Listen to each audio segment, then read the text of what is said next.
तो बच्चों आज प्रश्नावली 2.1 तक सभी प्रश्न हो गए थे। आज उसके आगे से प्रश्न को देखते हैं। आज है भिन्नों का गुणन। आज हम लोग सीखेंगे कि भिन्नों का गुणन कैसे होता है ना। पिछले प्रश्नावली में हमने क्या देखा था, यानी भिन्न जो होते हैं तो उसका जोड़ और घटाना। प्रश्नावली 2.1 में भिन्न का जोड़ और घटाना सीख लिए थे। आज इस प्रश्नावली यानी 2.2 में हम सीखेंगे भिन्नों को कैसे गुणन करते हैं। तो देखना, भिन्नों का गुणन सर्वप्रथम हम कुछ चित्रों की सहायता से कर लेते हैं। देखो, भिन्न भी यानी गुणन भी एक जोड़ की ही प्रक्रिया से आता है। जैसे आप समझिएगा, यहाँ पर लिखा है 2 धन 2 धन 2 धन 2, तो इसको आप चाहे जोड़ सकते हैं 2 2 4 4 2 6 6 2 8 आ जाएगा, या इसको गुणन की प्रक्रिया में ले जाएंगे तो 2 है और कितनी बार जुड़ा है 1 2 3 4, इसी को हम लिख सकते हैं 2 गुणे 4, तो भी कितना आएगा बच्चों 8 आएगा।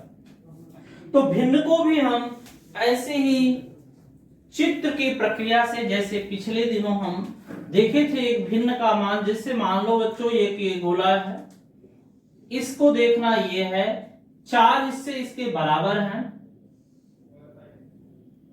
इसमें एक भाग छायांकित है, तो इस भिन्न का मान है टोटल 4 हिस्से हैं और एक छायांकित है, तो इसका मान कितना हो जाएगा 1/4। एक और भिन्न है हमारे पास, यानी एक और ऐसे ही वृत्त है, इसके भी 2 भाग यानी 4 भाग कर दिए और इसमें भी एक भाग छायांकित कर दिए। इस भिन्न का भी मान कितना हो जाएगा बच्चों 1/4। अब देखते हैं, हम दोनों को जोड़ देते हैं, तो दोनों को जोड़ेंगे तो कितना हो जाएगा, आप देखेंगे कि यानी इसमें कितने छायांकित हो गए 2, तो कितना हो जाएगा 2/4 हो जाएगा। इसको अगर हम एक वृत्त से ही लें तो कैसे बन जाएगा, इसका छायांकित भाग 2 में छायांकन हो गया है, तो इस तरह से बन जाएगा। तो अब देखना है आपको कि 4 में कितने भाग छायांकित हो गए हैं, तो 2 हो गए हैं। टोटल कितने हैं, कुल कितने हैं 4 हैं। तो इनका जो हम गुणन सीखेंगे तो इस तरह से कितना आएगा। अब देखते हैं इनका गुणन। आप देखिएगा, इन दोनों को जोड़े हैं तो ये जोड़ हो गया, 1 धन यानी 1/4 धन 1/4 है ना। जैसे हम अभी आपको बताए थे 2 धन 2 धन 2, इसको हम लिख सकते हैं क्या, यानी 2 का गुणा है, कितनी बार गुणा है 4, तो 2 गुणे हम क्या कर देंगे 4 कर देंगे, तो क्या आ जाएगा 8 आ जाएगा।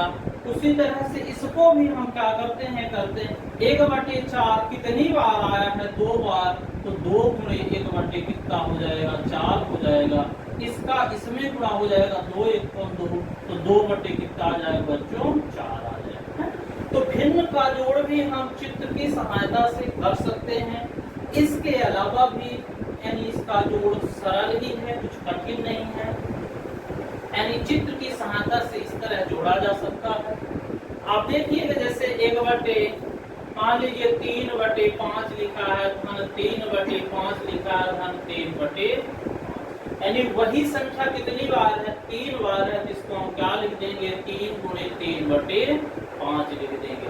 तो ऊपर का इसका जो गुणा होता है तो इसमें होता है, ये अंश की संख्या है तो इसका गुणा इससे होगा, यानी 3 त्रिकाई 9/, कितना हो जाएगा 5 हो जाएगा है। तो जो गुणन होता है भिन्न का गुणन, आप देख लीजिए हमको करना कैसे है, यानी जो भी संख्या लिखी है इसका गुणा इसी से करना है, भ्रमित नहीं होना है किसका इसमें करें किसमें करें। अंश का गुणा अंश से होता है। इसके अलावा हम आपको और कुछ उदाहरण लेके सिखा रहे हैं, जैसे 4 गुणे है 1/5 है, तो इसमें कुछ नहीं है तो आप 1 कर लीजिए। और ये ध्यान रखिए कि अंश का गुणा अंश से होता है, हर का गुणा हर से होता है, तो 4 एकम कितना हो जाएगा 4, 5 एकम कितना हो जाएगा 5। तो इस तरह के अगर कोई गुणन आते हैं तो इसको आप आसानी से हल करिए, यानी इसका गुणा इससे नीचे का रखने दीजिए है ना, या बटे में इसके 1 कर लीजिए, कुछ नहीं है तो 1 कर लीजिए, 5 एकम 5 ही हो जाएगा। इस तरह से भिन्नों का हम गुणन करेंगे। तो आप वैसे ही बहुत से इसमें आपको एक्सरसाइज के लिए प्रश्न दिए गए हैं। 3 गुणे 2/5 कितना हो जाएगा बच्चों, कितना हो जाएगा 3 दूनी 6, 6 बटे कितना हो जाएगा 5 हो जाएगा। 4 गुणे 2 बटे 3 लिखा है, अब कितना हो जाएगा 4 दूनी 8 बटे 3 हो जाएगा। ऐसे आप कुछ और प्रश्नों को कर सकते हैं, हम यहाँ पर प्रश्न लिख रहे हैं, आप इनको वीडियो को रोक के आप पहले करेंगे, फिर इसके बाद आगे का वीडियो देखेंगे। पहला, दूसरा।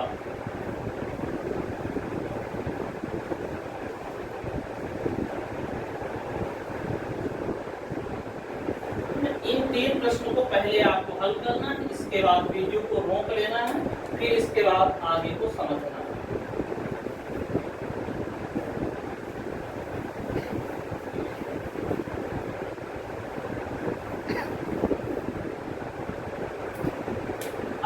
मान लीजिए किसी प्रश्न में इस तरफ आ गया 9 बटे 5 हो गया गुणे 3 हो गया, है ना? तो अब कैसे करेंगे, उसी तरह करेंगे, इसका गुणा इसी में होगा, बटे के रहेगा ही। 9 3 कितना हो जाएगा 27 बटे कितना हो जाएगा 5 ही हो जाएगा। चाहे ये संख्या इधर आ जाए चाहे इधर आ जाए, है ना? अगर दिक्कत समझ में आती बाटे कर दीजिए, ऊपर का गुणा ऊपर से, नीचे का गुणा नीचे से। इस तरह से आप किसी भी भिन्न का गुणन कर सकते हैं। आप कुछ और आगे के प्रश्न देखते हैं। अब देखिए प्रश्न में कहीं पर ऐसा कह देता है कि अगर कोई यानी भिन्न को हल करिए और इसे मिश्र भिन्न में बदलिए। तो देख लेते हैं, जैसे एक प्रश्न हम ले लेते हैं, यानी 9 बटे 7 गुणे 6। अब देखते हैं इसका पहले तो हम गुणन कर लें, 9 का पहाड़ा 6 बार पढ़ेंगे, 9 का कितना हो जाएगा बच्चों 54 बटे कितना हो जाएगा 7। अब इसको मिश्र भिन्न में बदलना, हालांकि पिछले दिन भी हम मिश्र भिन्न में बदलना सीख लिए थे, आज फिर देखेंगे। आपको इस संख्या में इसमें भाग देना पड़ता है, यानी 54 में 7 का भाग देंगे, कितनी बार जाएगा 7 7 49, शेष पर कितना आएगा 54 में 49 घटेगा कितना आ जाएगा बच्चों। अब इसको हम जो भागफल आता है तो वो लिख लेते हैं, हर में जो संख्या रहती है वही रहेगी और जो शेष फल बच गया तो आंसर। तो यह क्या बदल गया है, यानी 54 बटे 7 जो है तो कहां बदल गया है, मिश्र भिन्न में बदल गया है। और डायरेक्ट भी आप यानी बिना भाग दिए भी कर सकते हैं, यानी 7 का पहाड़ा पढ़ेंगे 54 से ज्यादा ना हो। तो जब पढ़ते हैं पहाड़ा तो 7 7 49, 54 में 7 का 7 बार गया तो पहले तो हम 7 ही लिख लिए। अब 54 में 49 को घटा लेते हैं तो 5 आ गया, 5 में 7। ये 7 जो होता है इसके ठीक बीचों बीच होता है, ठीक है। इस तरह से किसी भी संख्या को मिश्र भिन्न में बदला जा सकता है। एक और प्रश्न लेके हम मिश्र भिन्न को बदल रहे हैं, जैसे लिखा 3 गुणे 5 बटे। देखते हैं, पहले इसका गुणा करना है, 5 से कितना हो जाएगा बच्चों 15 बटे कितना हो जाएगा। अब हम 2 का पहाड़ा पढ़ेंगे कि 15 से ज्यादा ना, कितना आएगा 2 सत्ते 14। अब यानी 15 में 14 घटेगा कितना आएगा 1 बटे कितना हो जाएगा। तो इस तरह से ये क्या बदल गया, मिश्र भिन्न में बदल गया, यानी 7 सही 1 बटे 2। पढ़ते कैसे हैं 7 सही 1 बटे 2। इस तरह से भिन्न को हम क्या करेंगे, मिश्र भिन्न में बदल सकते हैं। अगर इसी की उल्टी प्रक्रिया कर दें कि कोई प्रश्न रहेगा मिश्र भिन्न को भिन्न में बदलिए, ये मिश्र भिन्न है, ये भिन्न, मिश्र भिन्न को भिन्न में बदलने के लिए इसका इसमें गुणा और इसमें जोड़ा जाता है। 7 दूनी 14 1 15 बटे 2।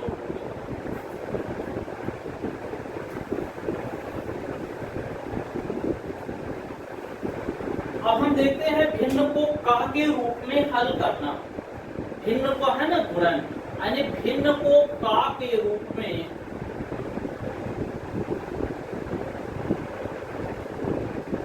भिन्न को का के रूप में हल करना। अब का के रूप के मतलब कैसे हल करना, अगर का शब्द आ जाता है, जैसे 10 का 1 बटे, इसका अर्थ क्या होता है, यानी 10 का 1/2 भाग, ठीक है। 1/2 इसे आधा कहलाता है, यानी 10 का आधा कितना होता है आप बता देंगे कि 5 होता है। 5 कैसे आया, जब इसको गुणन के रूप में लिखते हैं, यानी 10 गुणे 1/2, यानी 10 कम 10/2, यानी 10 का आधा इसको अगर आप काट देंगे तो 2 पंचा 10, यानी कितना आ गया 5 आ गया। तो अगर का मतलब आप जान लीजिए, का अर्थ है गुणन, का अर्थ है गुणन या गुणा। तो का मतलब क्या हो बच्चों, यानी गुणा, यानी 10 का 1/2, यानी 10 का 1/2 वह भाग कितना हो जाएगा 5। तो का के रूप में भी गुणन को सीख लिए, यानी का के स्थान पे गुणा करके हल कर देते हैं, इसका इसमें गुणा करके 10 × 10/2, यानी कितना आ गया 5। और ऐसे ही प्रश्नों को देखते हैं। देखिए अगर आपके पास किताब है तो पृष्ठ नंबर 35 पे प्रयास कीजिए, यानी प्रयास कीजिए कि जितने भी प्रश्न हैं पेज नंबर 34 पर प्रयास कीजिए, है ना। इसमें दिया है ज्ञात करने के लिए, यानी पहले में कितने हैं डी, यानी 4 तो प्रश्न है, दूसरा है तो इसको हल करना, फिर उसी के नीचे और प्रयास कीजिए। 35 पृष्ठ पे है, प्रयास कीजिए। जैसे 16 का 1/4 है लिखा है, 16 का 1/4, इसको कैसे हल करेंगे, का मतलब क्या होता है गुणन होता है ना। 16 एकदम कितना हो जाएगा बच्चों 16/4 रहेगा, है ना, इसका गुणा इसमें होगा। अब इसको काट देंगे, 4 चौको कितना हो जाएगा बच्चों 16, तो कितना हो जाएगा, यानी कहा गया 16 का 1/4 भाग कितना होगा 4 ही होगा। तो इस तरह से यानी ये प्रयास कीजिएगा है 35 पृष्ठ पे है, ये प्रयास करने के लिए 3 प्रश्न दिए गए हैं, इसको हल करें, है ना। अब हम आते हैं प्रश्नावली 2.2 के प्रश्न।